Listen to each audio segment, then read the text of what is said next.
Welcome to Shri Revathi's kitchen. మనము ఈరోజు చేసుకోబోయే రెసిపీ మామిడికాయ పులిహోర. ఈ పులిహోర చాలా సింపుల్గా చాలా టేస్టీగా చేసుకోవచ్చు. ఈ పులిహోరను ఒక్కొక్కరు ఒక్కొక్క విధంగా తయారు చేస్తారు. ఎప్పుడు నేను చేసే విధానమే చూపిస్తున్నాను, చేసి చూడండి.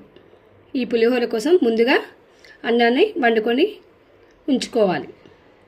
నేను 2 గ్లాసుల బియ్యాన్ని తీసుకొని కడిగి రైస్ కుక్కర్లో పెట్టి రెడీగా ఉంచుకున్నాను.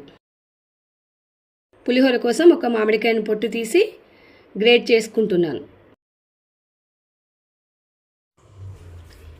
మామిడికాయను ఇలా తురుముకోవాలి. ఇప్పుడు అన్నం రెడీ అయిపోయింది.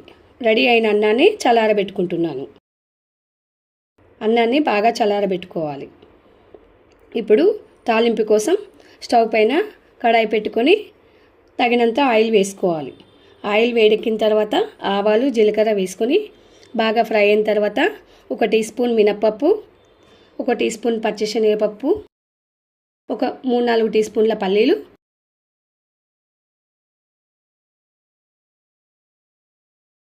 బాగా ఫ్రై చేసుకోవాలి.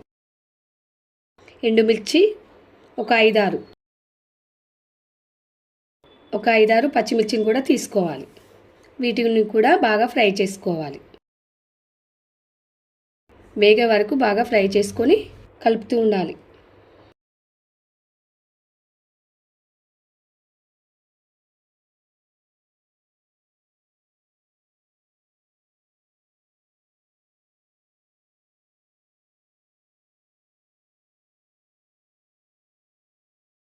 ఇవి ఫ్రై అయిన తర్వాత తగినంత ఉప్పు, పసుపు, ఇంగువ వేసుకొని కలుపుకోవాలి. కరివేపాకును కూడా వేసుకోవాలి.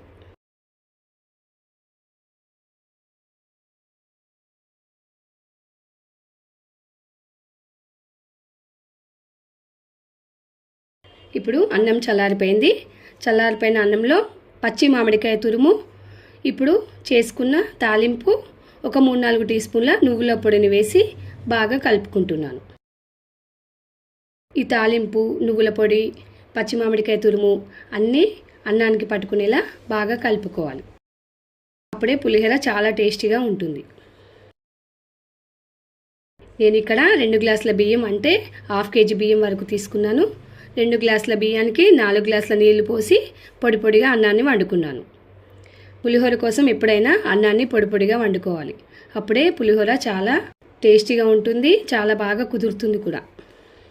చాలా ఈజీగా చేసుకోవచ్చు. ఇప్పుడు మామిడికాయ పులిహోర రెడీ అయిపోయింది. ఈ వీడియో మీకు నచ్చినట్లయితే లైక్ చేయండి, షేర్ చేయండి, సబ్స్క్రైబ్ చేసుకోండి. Thank you for watching.